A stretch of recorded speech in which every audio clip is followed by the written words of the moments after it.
A lot has been written and said about the British rule in India. If you read their version of history, you would think that the British Raj was the best thing that could have ever happened to India. But the fact is that the British looted India. A greedy and racist British Raj financed its industrial revolution by robbing India, and now there is more data to prove it. A study by Indian scholars reveals stunning numbers. The British looted as much as $45 trillion. Let that number sink in. 45 trillion dollars between 1765 and 1938.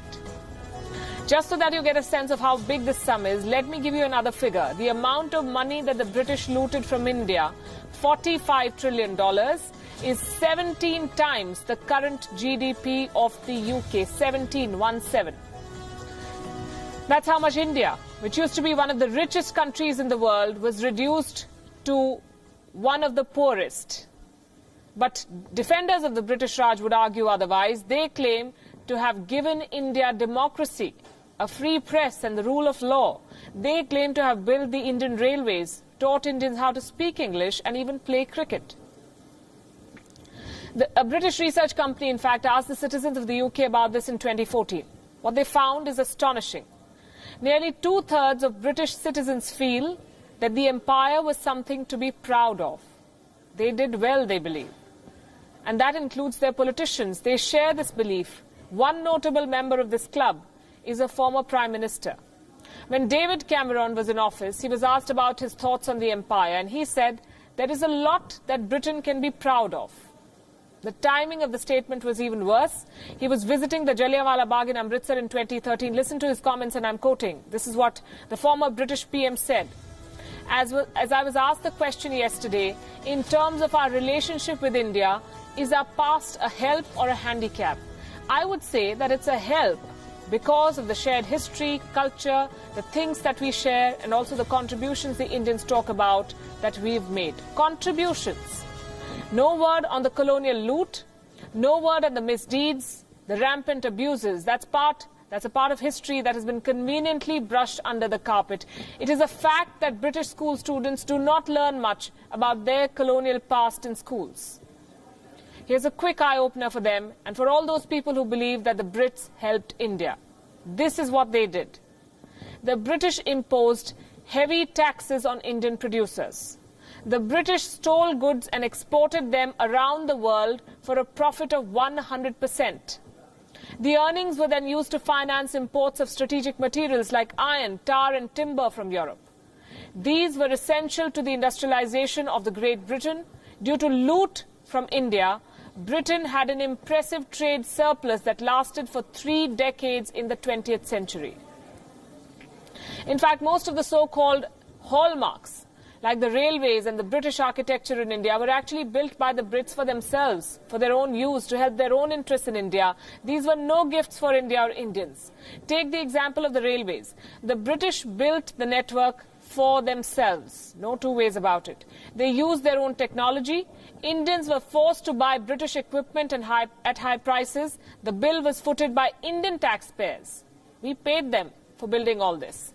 The British earned all the money.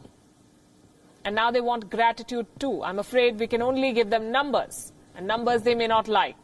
India's share of the world economy, when Britain arrived on its shores, was 23%. By the time they left, India's share was down to less than 4%.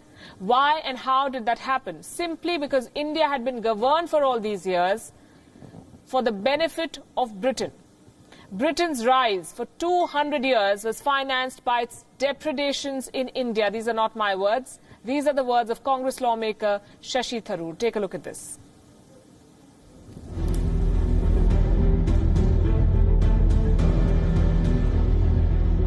It was a rare moment in Indian politics. Narendra Modi heaping praise on Shashi Tharoor for his debating skills. Modi was commending the opposition lawmaker for his passionate argument in the Oxford Union debate on whether Britain owes India reparations for 200 years of its colonial rule. The essence of Tharoor's submission was about the toll that British rule took on India's economy. India's share of the world economy when Britain arrived on its shores was 23%. By the time the British left, it was down to below 4%. Why? Simply because India had been governed for the benefit of Britain. Britain's rise for 200 years was financed by its depredations in India. In fact, Britain's industrial revolution was actually premised upon the deindustrialization of India. Modi said Tharoor's speech gelled with the feelings of patriotic Indians on the issue and also shows what impression one can leave with effective arguments by saying the right things at the right place.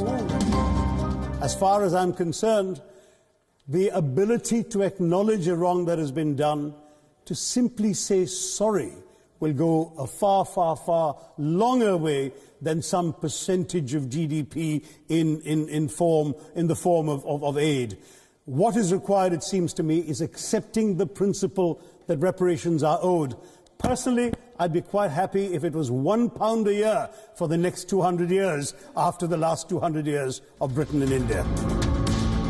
The debate was entitled, "This House Believes Britain Owes Reparations to Her Former Colonies." It was organized by the Oxford Union, a debating society in the English city of Oxford, whose members are drawn from the University of Oxford. And just in case you're curious to know who won the debate, well, Tharoor's team won the debate with 185 votes to 56. Bureau Report, WION, World is One.